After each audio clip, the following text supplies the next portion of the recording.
Namaste viewers, welcome to Sri Ananta YouTube channel. In today's episode, let us ask Swamiji to share one more interesting thing from Prashnopanishad and conclude our Prashnopanishad series. Embodiments of law. Today in the series of Upanishad, the last concluding part of Prashnopanishad, where Piplada's pupils who keep on questioning Piplada and he was entirely answering them. In that, one of the student, sixth student called Sukesha, the son of Bharadwaja, narrated an incident to Piplada and posed a question. He recounted how Hiranyabha, the prince of Kosala, had approached him and inquired about the person with 16 parts. Sukesha admitted that he did not possess knowledge for this person and expressed his reluctance to speak about something he was unaware of. Sukesha believed that speaking untruths leads to complete destruction and therefore he refused to speculate on a subject he had no knowledge of. After Sukesha's response, the prince silently departed on his chariot. Now Sukesha turned to Piplada seeking an answer to his query. He asked Piplada, "Sir, where does that Purusha, the person with 16 parts, reside? If you have knowledge regarding the dwelling place of that Purusha or any insights related to this topic, I request you to enlighten me." Piplada responded by stating that the person from whom these 16 parts originates resides within the body itself. Piplada explained that the inner self, the Atman, dwells within the heart space, that we call it as Dehra, which resembles a lotus bud. The seeker should seek this self as the foremost principle within themselves and not elsewhere. The enumeration of the 16 parts would be provided in the fourth mantra. What is that? According to Sankara, the Purusha appears to have parts called upadhis or adjuncts. Due to the condition of ignorance, that is avidya, it is through ignorance alone that these parts arise from existing and dissolve back into the Purusha. How come? In reality, the Purusha Brahman is formless and devoid of any parts.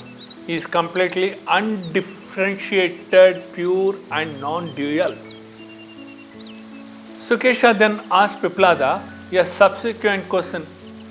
By what means can the Purusha depart from the body? By what means can the Purusha remain in the body? Piplada replied by reflecting on the query. The Purusha contemplated how it could depart from the body and how it could remain within it. It is so surprised, right? So next, the order in which the parts were evolved was described. These parts originated from Purusha, indicating that they are not its limbs, but rather it is manifestation or limiting adjuncts, what we call. They serve as the means through which Purusha experiences human life. The mention of the creations of these parts was intended to reveal the nature of the Purusha. The subsequent mantra explained further the creation of 16 parts are manifestation of the self. What are those? Let us see. The life principle called prana, the faith, second is the shraddha. So all the 5 elements, that is space, air, fire, water, earth. So all these 5 and that's 2 counts to 7, and 5 senses of perception and 5 organs of actions. It is total in 10, considered as 1. Mind, food, vigor, self-discipline, worship, work, wisdom or spiritual words representing different states of consciousness. And finally, the name or a distinct identity. So in this way 16 parts are there. These 16 parts are created through avidya called ignorance. However, they are unreal, akin to objects seen in a dream. After the destruction of avidya, that is ignorance, these parts merge back into the Purusha, losing their names and forms as illustrated in the next mantra. What is that mantra? The analogy of flowing rivers reaching the ocean is employed to convey the idea that the 16 parts of the seeker dissolve into the Purusha after attaining him. So it means what? So when the ignorance dispels from our mind, we merge unto him. Just as rivers lose their individual identities upon merging into the ocean, the seeker's part merge with the Purusha and they are simply referred to as the Purusha. The Purusha becomes free from parts and attains immortality. The import of this mantra is that the universe and all living beings are projected from Brahman through avidya called ignorance.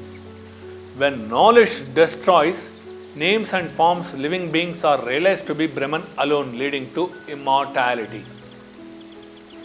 Piplada concludes by advising the seekers to know the Purusha, the one who is to be known as the support of all parts within him.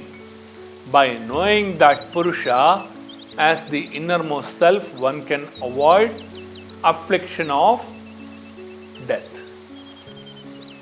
So, the student express their gratitude to Piplada, acknowledge him as their father who has guided them from ignorance to knowledge. They revere the supreme rishis and offered their adorations.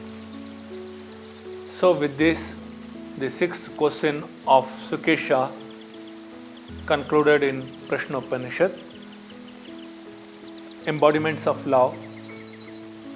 All you have identified, whatever we see the parts, whether it is the body, the mind, the sensory organs, or the self-identity, whatever it may be, consciousness, what we call, all these which has 16 parts, with that we identify ourselves as unique. And this is only due to our ignorance. When ultimate time comes, that is our end to seize this body, the ignorance dispels and we realize that we are going to merge unto that God. When we merge unto that God, do we carry our experience? Do we carry our knowledge along with us to the yonder world? Never. So whatever we have learned, whatever we have experienced, or whatever we possess the knowledge, all this we have to seize and we have to merge unto Him. Even merging unto Him, which we cannot identify, we cannot realize. So whatever we see is only the ignorance. So finally, when our Atmas merge unto Him, there is only one identity called Purusha, that is Supreme Brahman. And whatever these 16 parts which has come in the form of creatures in this world are the part of His, and He realizes that through the ignorance. Why the ignorance? Again for Purusha, whether the ignorance will be there? Definitely yes. When He has created the world, that is ignorance. When the ultimate, that final dissolution comes, it all merges back to Him and He only exists without any second. That is knowledge. So this kind of knowledge, what this Prashna Upanishad has described to us through Piplada, so we should revert to that sage, and I pray to God that all we should be enlightened through such sages and through such incarnated persons who have come one after the other era. So thanks to one and all. Stay blessed. Om Sri Sai Ram.